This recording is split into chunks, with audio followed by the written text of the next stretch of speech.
let us proceed with our session for this afternoon. Our next speaker is a true servant leader of our community. He is a graduate of BCLP number 4, Naonalan City Tobong, BCLP number 3 City Tobong, and a member of our community for the last 31 years. He is engaged in food industry in some of the well-known food chains in our city, also engaged in banking and finance, agriculture and poultry industry. His lovely wife is Rose, and I hope he will say more about himself when he gives his talk. We all admire him because of his sincerity, dedication, and commitment being a member of the BCBP and as a leader in the business community.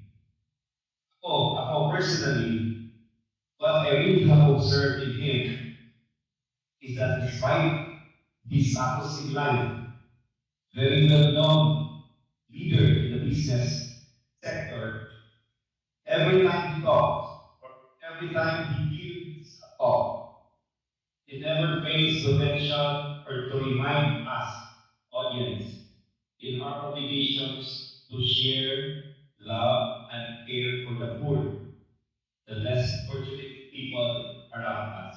Maybe not only observe. And again, one of the giants in BCBP we very love, respect, and admire. Who will give the talk on the guidelines for decent dealings between members of the BCBP community? My dear participants, members of the community, you are all welcome, Brother Manus.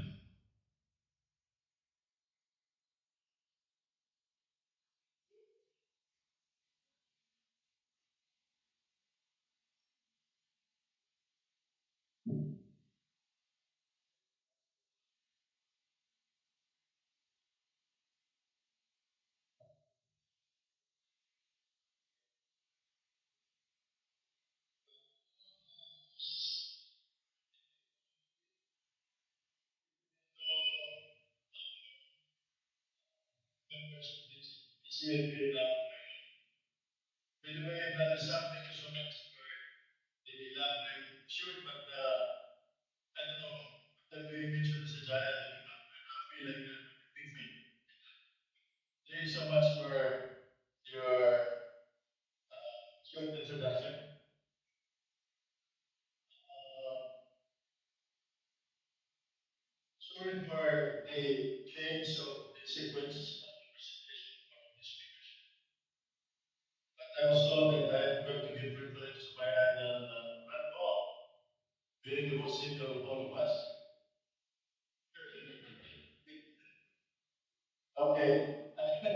It's funny. I was getting out of the car and then came down there. My notes was also left in the car and my driver was going home, so I had to pull it back.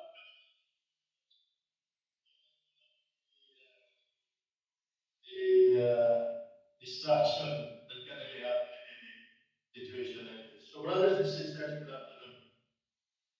I am Al Manios, the CPA and a retired banker with exposure in commercial banking, commercial and universal banking. I also got involved in development and rural banking, and finally, microfinance. I am the CEO of the Alvis Group of Companies with interest in the quick service restaurants, microfinance, and agribusiness. You know what agribusiness? I talked to my wife, we debate, and then we agree that we are in business.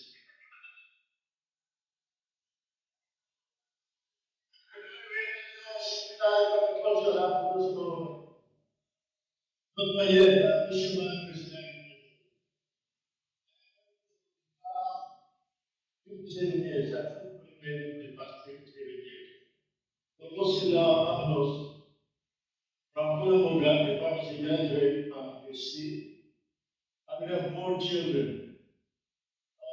Two in the US did this year, who graduated from the Lasal University, a CPE and graduate of PAM, master's of PAM. He's now, in fact, he is here now because of our staying month. A quick visit, he is working with the biggest hospital chain in the US, the Kaiser Group. He's in lead data in the hospital business. Our second is Roslyn, a doctor, who also left yesterday for the US back after coming back for, as I will explain later. She graduated from the University of Santo Tomas Medicine College of Medicine, and now is working with the Pizza Hospital in Washington, D.C. Medical Center. Our third child is Emily Pasqua, who graduated from UP, majoring in food technology, and is running our quick service restaurants. She's handling the technical part of the operation. Now is our June, who graduated from Xavier University Management and would like to work with the company and eventually as a business. I've been in Bcbp as mentioned since 1994, Bcbp 4, and I've been a unit leader, group leader. The first program and services director of Bcbp, and was a BCLP course leader and with Bcbp since 1993.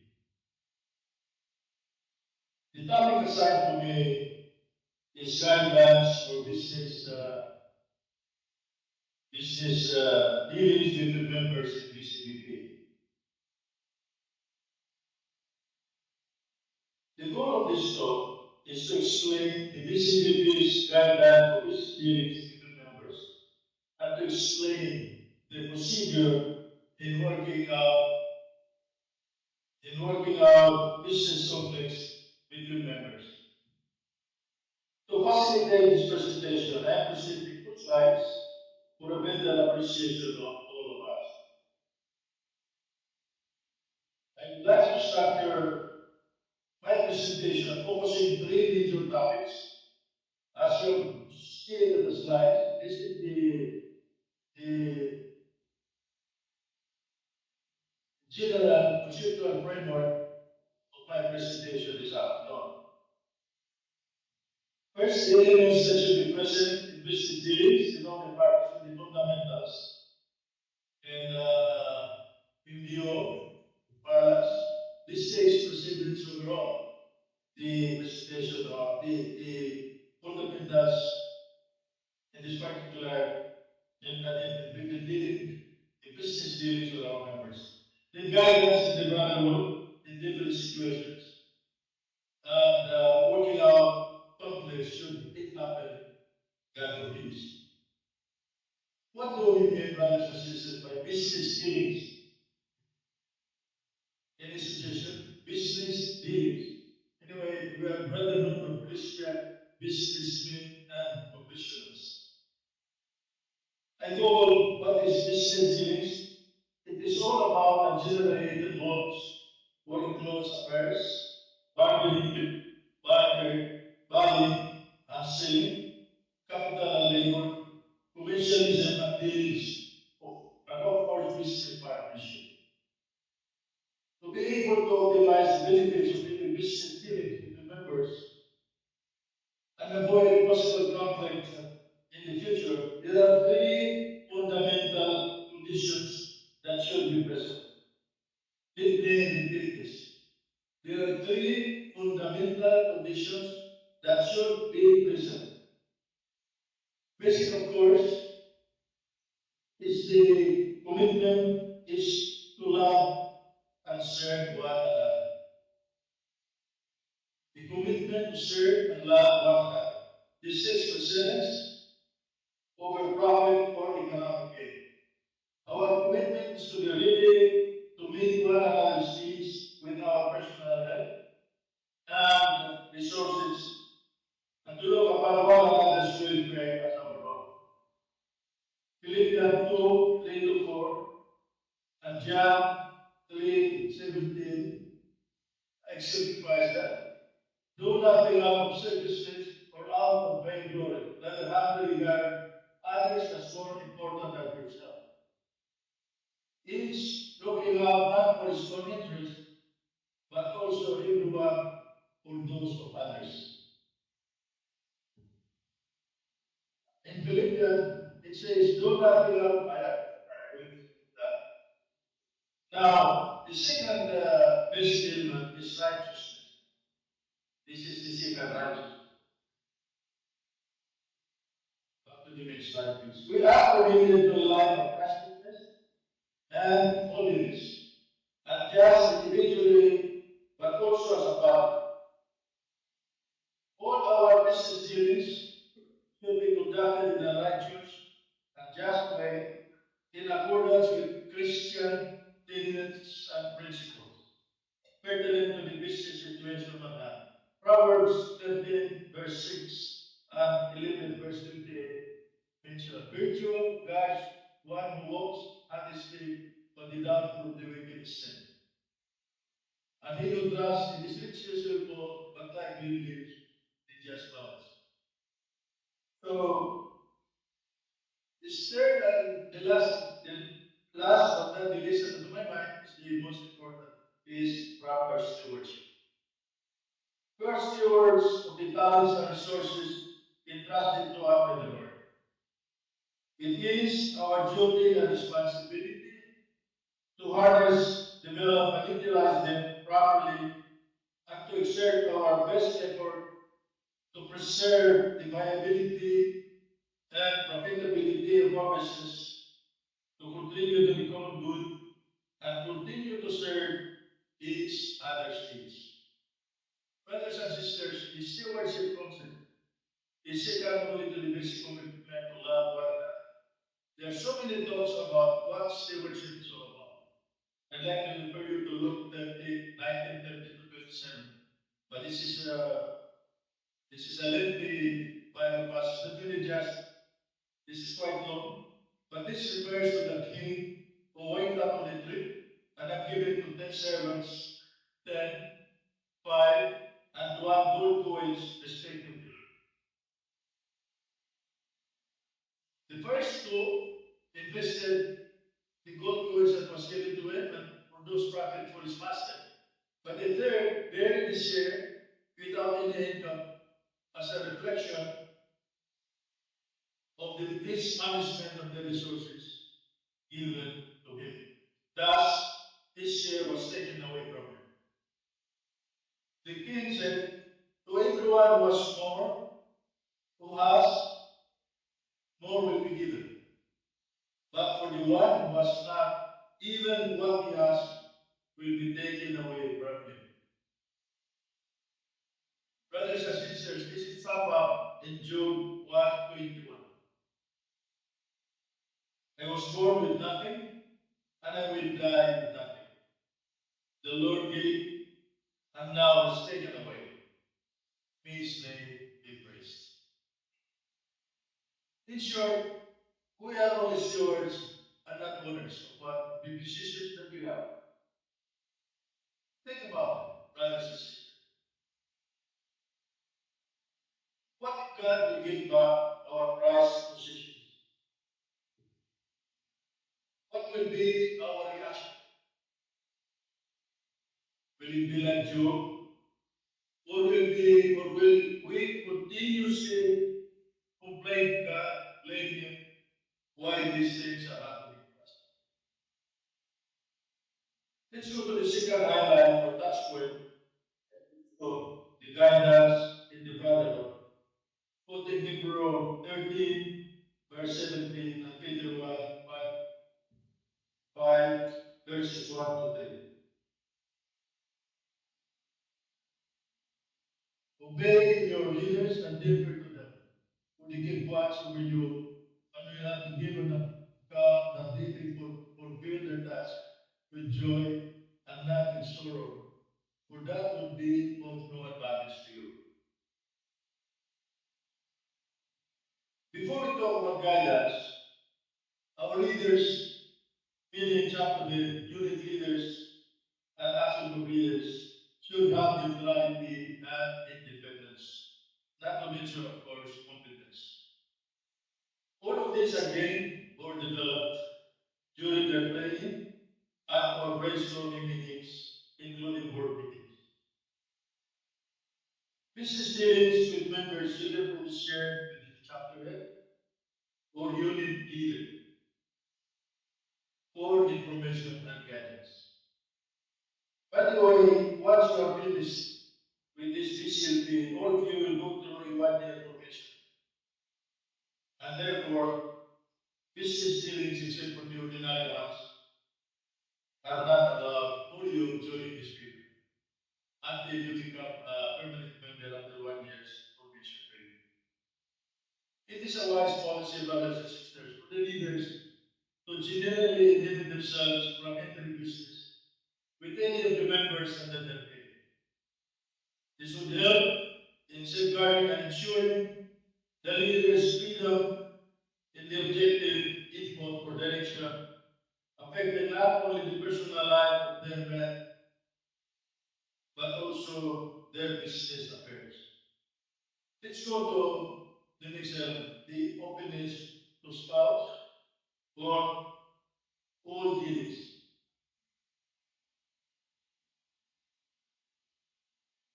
Business dealings are a shared responsibility between husband and wife. So the success or failure of this dealing should be shared. Ephesians 5, verse 22, 5, verse 28 mentions that. If I may, I'd like to share with you what happened, or what my experience of this particular situation.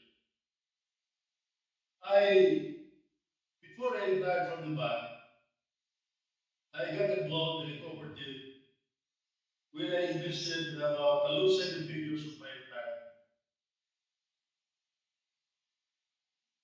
I have, I thought that I know enough about management, about running business, and so on and so forth. I saw cooperatives, successful cooperatives in Netherlands, that's where flower market, and even the Rabobank, a cooperative financial institutions during that time was the fifth largest in the world, ranking only behind Citibank. And I saw the kibbutz system in Israel, how successful it was. And this is there's a war going on there. Those kibbutz location, there's a war going on. I've seen that, and I thought that there is enough possibility or possibility for a cooperative system in our community. So I got involved there, investing part of my retirement. My wife objected to that.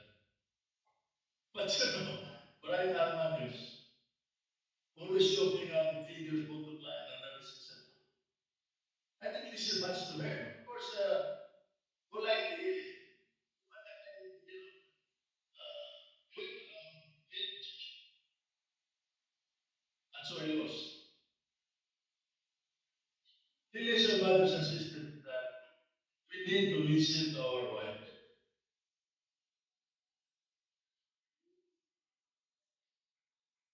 So their influential is a lot better than the genetics.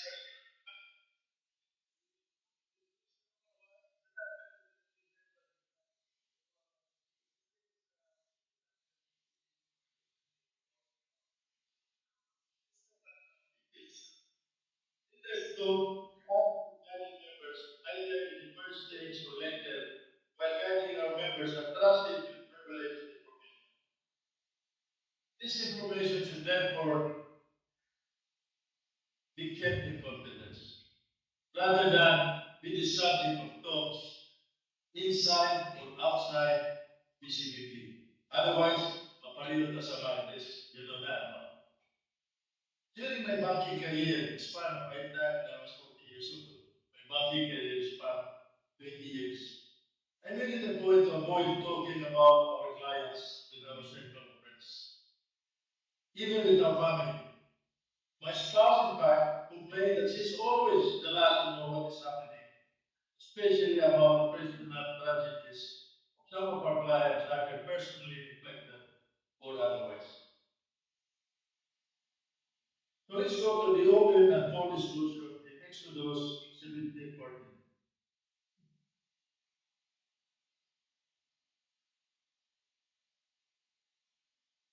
we have an obligation to fully disclose all material facts and the attendant list relative to any proposition. On the other hand, each member is encouraged to seek clarification on matters that are unclear, especially those that will give rise to a conflict of interest situation. Like nepotism, for instance. Uh, Clearly, you employ in your cooperation with other members, your relatives, and therefore clouds your decision in evaluating the capability of your appointed employee being your relatives, children, or daughters. The other one, which will cause undue influence.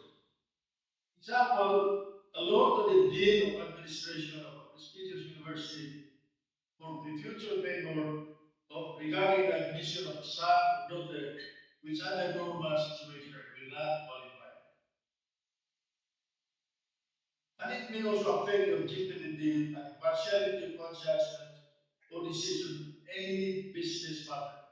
For instance, helping a contractor member to get a major contract so that in the future,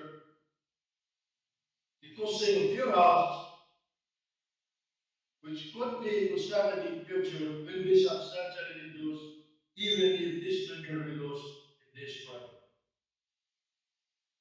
Let's go to the third touch point of this law. Working out conflicts. Can you please pass the one that this is uh, this is an old slide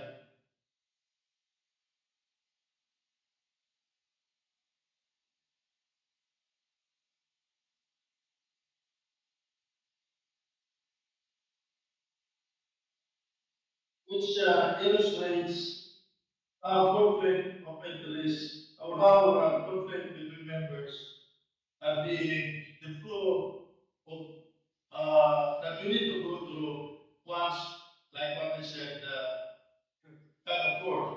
First, of course, these two members have to settle the problems among themselves. Rather than, ka naman si, atong style doon, atong isulti dito, isulti din na, mo na. But the correct approach is between between the two members that are having problems with themselves. They should sit down and talk in a Christian way, in a filled with spiritual discussion, and discuss among themselves. If it is settled, fine. If it's not settled, it will go to the next level in the hierarchy of officers uh, of the CBP. Kung wala pa yun, it has to go up to the chapter head or to whomever the executive committee assigns. Kung wala pa yun, well, that is really the last recourse of going to court. And hopefully you will get the judges of the BCBP members that can really spend time in arbitrating you. So this is the flow of situation of conflict arising between members. I don't know if this flow has been changed. I'm not very touched, but then the process is really the same. Brothers and sisters, let's go to specific business relationship that can create a problem with the members under a different business format.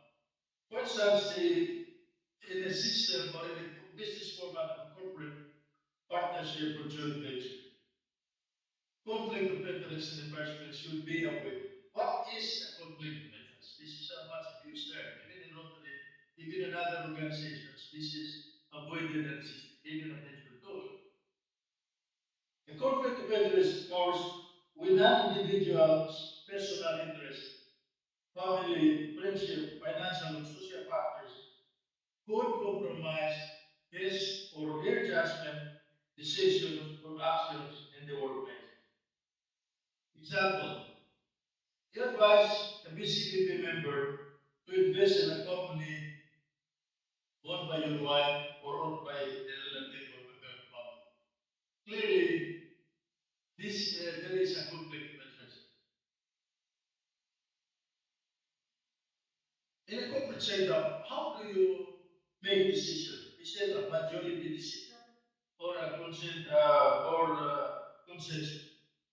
The Japanese system, that's why it takes a little while to agree under the Japanese system because they always go by consensus. In a board meeting of the level, there are different, there are members who have different views. They really try to find out what is the reason for a specific objection of a certain member. So it's a long process, but once it's done, it goes smoothly. The matter is executed or the project is executed smoothly because there is a consensus. On the other hand, as the American system is always a majority, and you've heard of the tide leveling of the majority. When you find out what is the objection, yes, no, 2 points negative, 2 points positive, then you vote. And then when you vote, the majority, then you go into a Robert's room for the judge is here coming but that's a very bloody one because you've not really resolved the basic problem or the basic reasons why some of the members do not agree with your proposal. Let's go to the supplier and the uh, providers of digital services. Profit not the only consideration. The welfare of both buyer and supplier must be considered based on our stewardship. No member is expected or required to suffer losses or impair the assets of his business to the prejudice of its partners or investors. Let me say that again, that no member is expected or required to suffer losses in the course of dealing between members. When the first time breakfast is introduced, we right away, when he mentions his business, we right away say 50% discount. This might be a joke, no? But in the real world, we're patronizing the business of not only a BCBP member, at the top of our head is always the possibility of getting a sizable discount. But unless you're a simpler citizen like me, by the way, I'm already 83 years old, and they ask me, how old am I? I always tell them, well, I am 17 years before century mark. So you do your calculation. So if you get a 20% discount, that's automatic. Otherwise, we should just expect the regular price. In Rotary, sorry for saying this, the basic principle is that you should not expect preferential pricing from our members, which even outsiders cannot give. So that's the basic principle on on discounting, and we should be guided on that. But the theory is that we should not allow our brothers and sisters to lose money because of transactions. On the other hand, we encourage to patronize the business of our members, as I mentioned to Mark. During my time as BC director, I advocated to have somehow the way of knowing the business of our members. So if we need anything, we can give our members a chance to give his contingent. We should not, however, expect again the price which the other suppliers cannot give. Again, we don't expect a member to suffer losses, as I already mentioned. I've been trying to, a lot of our brothers here are in the governance. I have Brother Eric, Brother Paul. But this is it. I would like to take in a global setup, in the Philippine setting. We have enough business for ourselves, especially the contractors. Why do you have, well, no offense, no? Why do you have to give, what I mean, no? 20, 30% just to be able to get the business? Maybe among ourselves, we have enough business that can, help our brothers survive. After all, what do we really need? You say, our Father, the Lord's Prayer, give us this day our daily bread. That's all what we need, isn't it? So if we have enough business among ourselves, then we avoid all these questionable dealings in business, which is the one that's really giving a problem to this country. Corinthians, 2 Corinthians 8, 13, 14 mentions this, saying that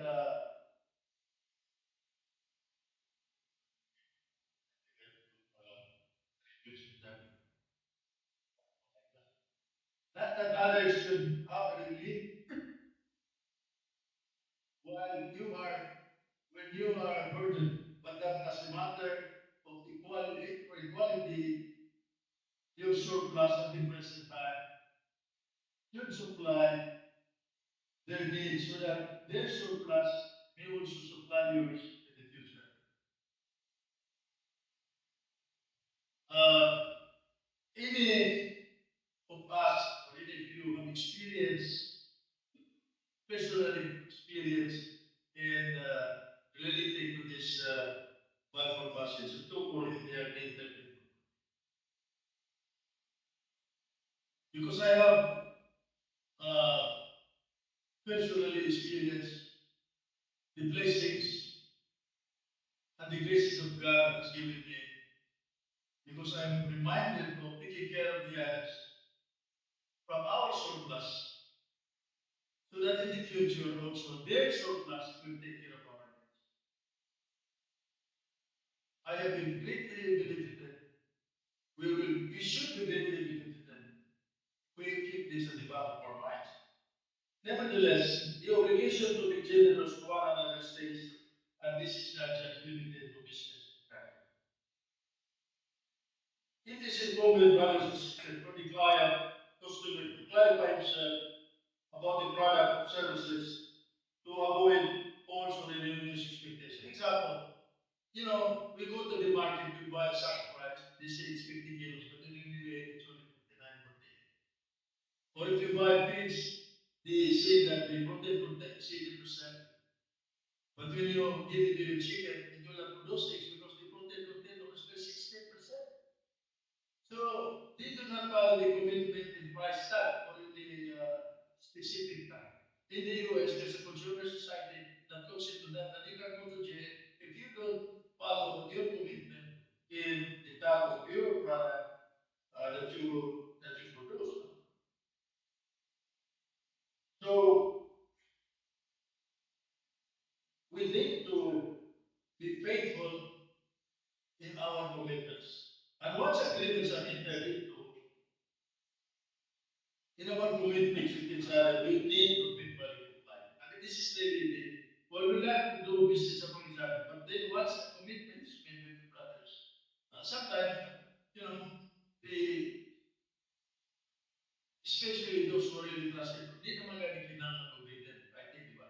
But it's good to really put it in writing so that you will be able to comply. You know what you are committed to and you should comply. Let's go to employer-employee relations. The member's employee can expect from the member employee the same level of performance as a non-member in terms of diligence, faithfulness, loyalty, and honesty in the work environment. On the other hand, employer must deal with all his employees, large or small, and early, relating to them as not units of work, but as human beings deserving love and respect.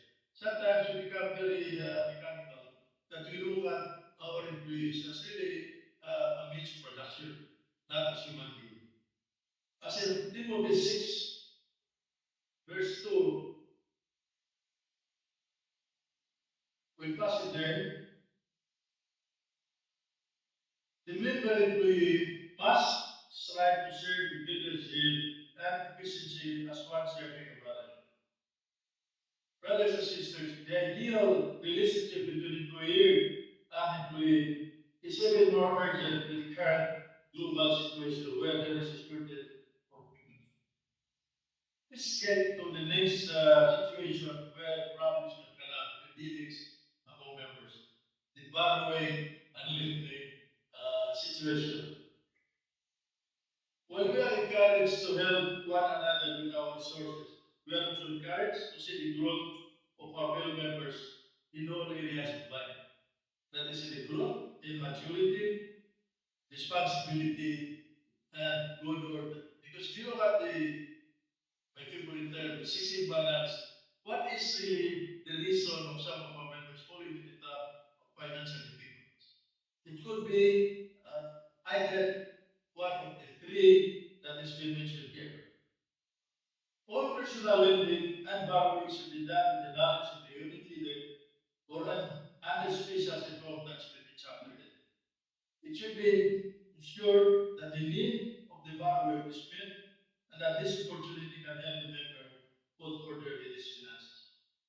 In a situation where a member is asking financial assistance to refinance his business or its obligation, it is important that the refinancing assistance is sufficient to verify.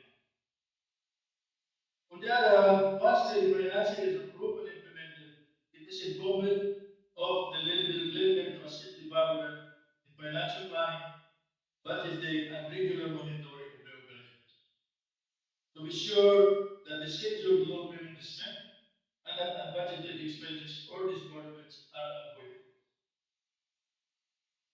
In my years of experience in banking, one of the major reasons of our clients to fail is that because of lack of capital, the project is not well figured out and it is underfunded. Maybe assumptions are wrong. And then once they run out of funds, the project now faces a problem. So the it is important that brothers and sisters, that when you go into a project, we need to look at really the viability of the project, especially the cash flows of it. Now, in in in lending to a brother, you have developed enough rapport. You might like to look at his cash flow, his liquidity, rather than collateral. In my years of banking, I had a senior, I work under the senior vice president of Bank of America. And the American banking system, collateral is always last. It's always last. The basic decision is always based on your capability and your cash flow to repay the loan. On the other hand, there are some of our brothers in the lending industry, especially microfinance. They borrow, giving you a very good collateral, very, very valuable collateral. But they borrow only a small amount of money. And we know that the borrower cannot pay the loan. But just as a substitute for those financiers, give them the loan because at the back of their mind is that they will foreclose the property. So, brothers and sisters, when we are into the lending operations, we have the moral responsibility to see to it that your money will really be able to solve the problem of our clients. It's not that collateral that you would like to make.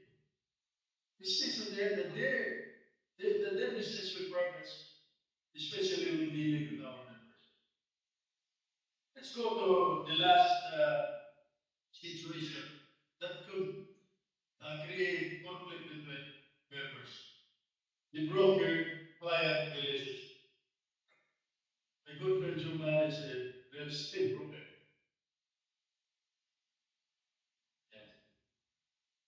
The broker should fully disclose all available facts, circumstances, and risks to the payment client. Unless specified, the broker should not make any warrants or guarantees. Kalaban sweet talk. Uh, Parties to the transaction must be good stewards. I'll give you an example of how in the US, and I experienced it when my daughter sold her house. Grabe kayong documentation, grabe kayong process. In fact, when the potential client buyer goes into the house, they are not, the owner is not allowed to be there. He has to get out clean and then let the broker, the broker and the buyers stay the property. All the commitments should be that's going to be made should be there. What sense? You don't see the house and saying money and then they're leaking or then the whole like in the Philippines, sige banyo. Lutaw na pala eh. You do not disclose that fact that the roof is leaking and so on and so forth. And most importantly, brothers and sisters, you sell a house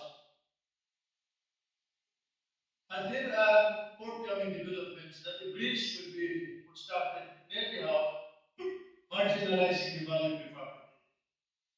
You do not declare that to be a member of Bcbp, and then once the party poll starts, removing the house of state because the bridge is built up, you lose your investment.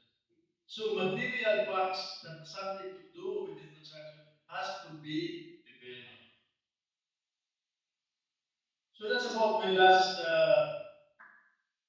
topic about this topic. This talk has been assigned to. But if your experience, but if your indulgence, just a few minutes, I'd like to relate to you my experience related to, especially on the stewardship concept.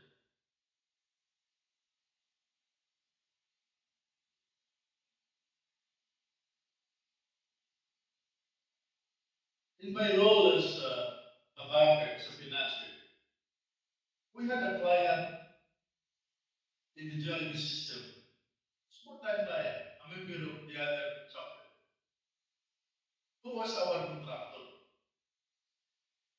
From Delagi, our Manila office do not, look at him with respect. So when he got a local contract, he had a problem of being accredited in the Jollibee system. So I talked to these guys in Manila because I saw the potential of this guy, member of the other chapter.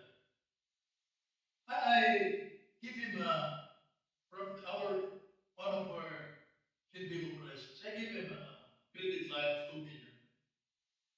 That this is a line for this particular client. He gave it to Manila. In fact, I was surprised why did Manila surprised why I'm giving this guy this much line. So that opened the floodgates for him, opened the doors for him.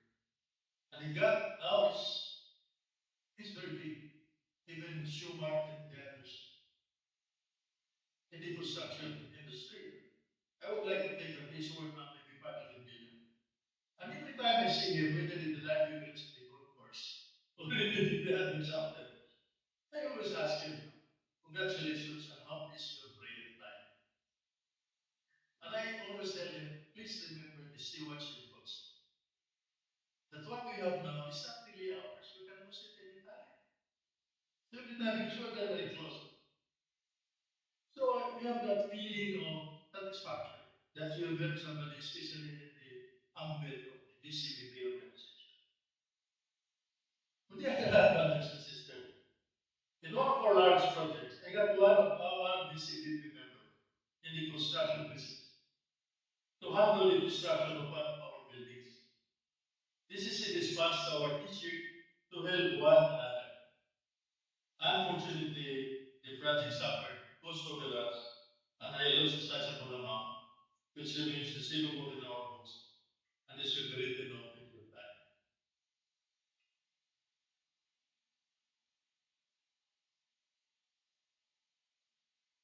And finally, under the stewardship concept, as the chief operating officer of our group, it is my responsibility to manage our business well, and with the grace of God, assuring the continued employment of our almost 1,000 employees, while the responsibility is shared with our family and our professional managers. The final responsibility is mine and cannot pass the blame to anybody else. This position at the top is a lonely one, and it is not a walk in the park. That's why I continue to pray for guidance, and of course, under the BCBP environment, is helping me. That's why you see me, in spite of my very, very tight schedule, you see me in breakfast and all this, like talks like this.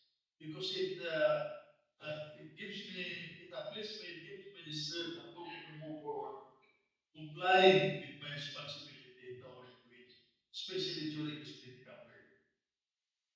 And that, to me, epitomizes my stewardship responsibilities. So, brothers and sisters, before we close, let me summarize the core of this talk. The first is the